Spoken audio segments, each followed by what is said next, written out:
Hello and welcome to Pushing Cardboard. Today we're going to do a unboxing of A Most Fearful Sacrifice from Hermann Luttmann. This is his 3 Days of Gettysburg game, published by Flying Pig Games. I just got my copy. It didn't come in shrink. I bought it from somebody who had backed the Kickstarter, but then changed their mind about it. So it's out of the shrink, but definitely unpunched. So I got to say that this is a long box, a much bigger box than you're probably used to seeing for war games. It's not as big as say a battle cry box or something like that, but it's a normal box would only come to about here.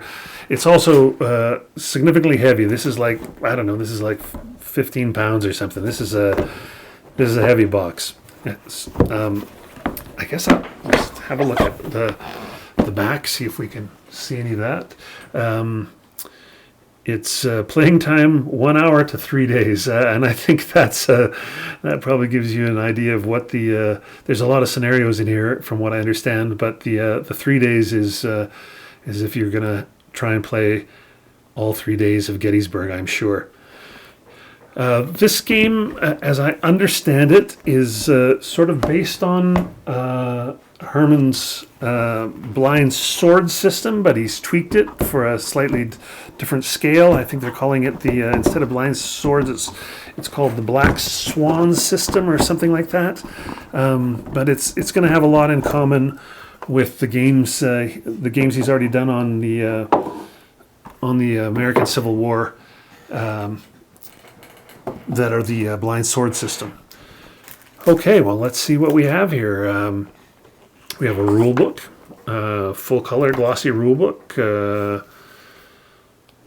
Looks like it's 32 pages, full color, laid out nicely. Well, I saw skedaddling. That's something from the blind sword system for sure. So I think we're going to see a lot of the same things here that we saw in his previous blind swords games. But as you can see, even just having a look at in the box here, there's cards here. That's something that's brand new. That is blind swords. They have chits. They don't have cards. So that'll be something different. Here we have the scenario book.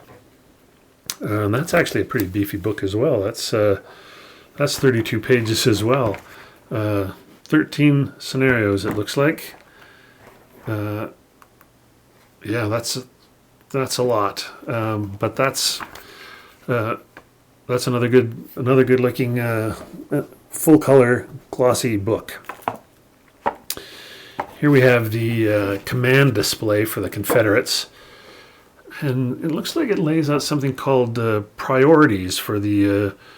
Here you have 3 corps and then divisional priorities. So I wonder if this is, whereas the blind swords are divisions and then the individual units or brigades. I wonder if at this scale we're talking about corps and the individual units are divisions, perhaps. I'm not sure. I'm just guessing, talking through my hat here. But this is the Confederate command display. I doubt this is double-sided, as this probably needs to be used along. It looks like you're going to need a lot of table space for this game, especially if you're going to play the big one. Union command display, similar.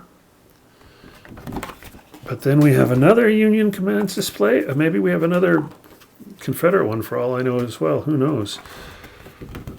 Yeah, here's another Union command display for 4 more corps there. A terrain effects chart, and the fonts here, I would say that is maybe a 5 point. This is I think this must have been a mistake. There's been a lot of people complain about this. I know the game has been, sequence of play, same thing, tiny font. There's been a lot of complaint about this online, and this game has been. They're doing a second run of it. They're re-kickstartering it because the first one sold out just like that. And I know in the second version they are redoing the player aids with fonts that are a little easier on the eyes, because these are pretty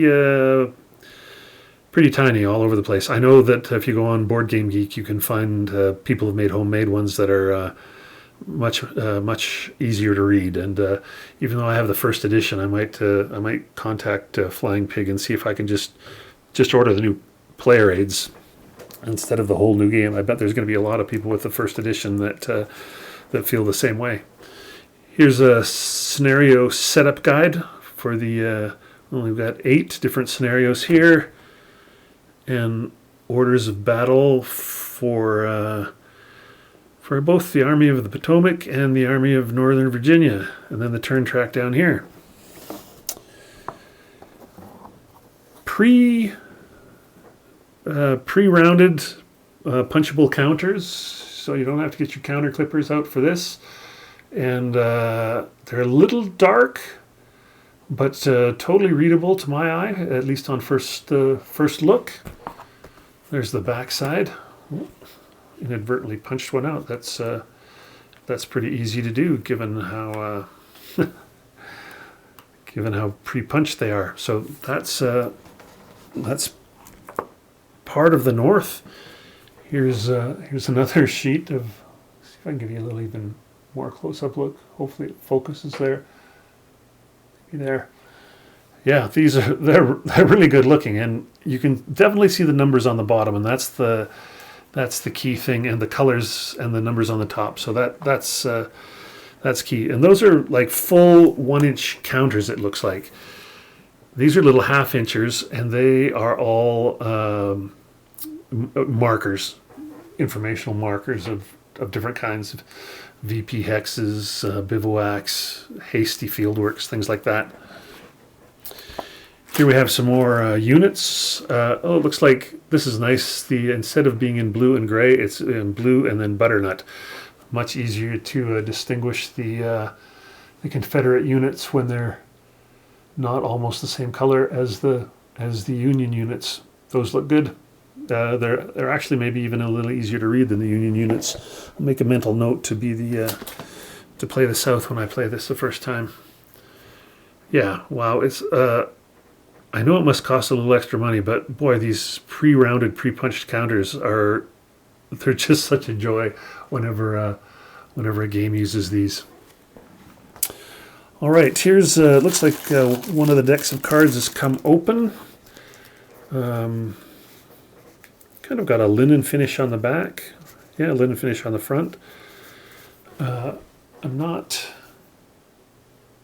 Can't really, these must be what those sort of orders things were talking about, but I couldn't tell you what the use of any of these cards are yet, but they're nice looking cards. Oh, there's one for General Lee. There's one for Longstreet's Corps, Ewell's Corps, Hill's Corps, Hood's Corps, McLaw's Corps, other side. So that's, I'm sure these are going to look about the same. We got some dice. And then finally, there's no way I'm going to be able to show you all this. Oh, look, there we go. There's a lovely, this was one of the last maps that Rick Barber did. And there's a remembrance of Rick Barber in this game, which is, they dedicate this game to him, which is only fitting. I'm not even going to try to fold this out. I'm just going to, it's a fully mounted map. And I'm just going to show you, I'll zoom in so you can kind of get a look at, it's very much like you're probably used to if you've played on any of the Blind Swords maps. It's very much a Rick Barber map. It looks really good if you like Rick Barber maps, which I do. But it's a giant fold out, and I'm not even going to try and wrestle with it here because it's super heavy and it's going to be way too big for my. It says there's 2 lush game maps, each measuring approximately 31 by 40. So the whole thing is going to be about 60 by 40, I guess, or 30 by 80, but more likely 60 by 40. That is huge. I'm sure I'll be starting my my investigation of this game will start with some of the smaller scenarios, no doubt about that. But there you have it, folks. That's a most fearful sacrifice by Hermann Luttmann from Flying Pig Games. That's a giant heavy box with a lot in it, and I think you're probably getting your money's worth with this if you're paying by the pound. Thanks for watching. This has been Grant Lindenberg for Pushing Cardboard.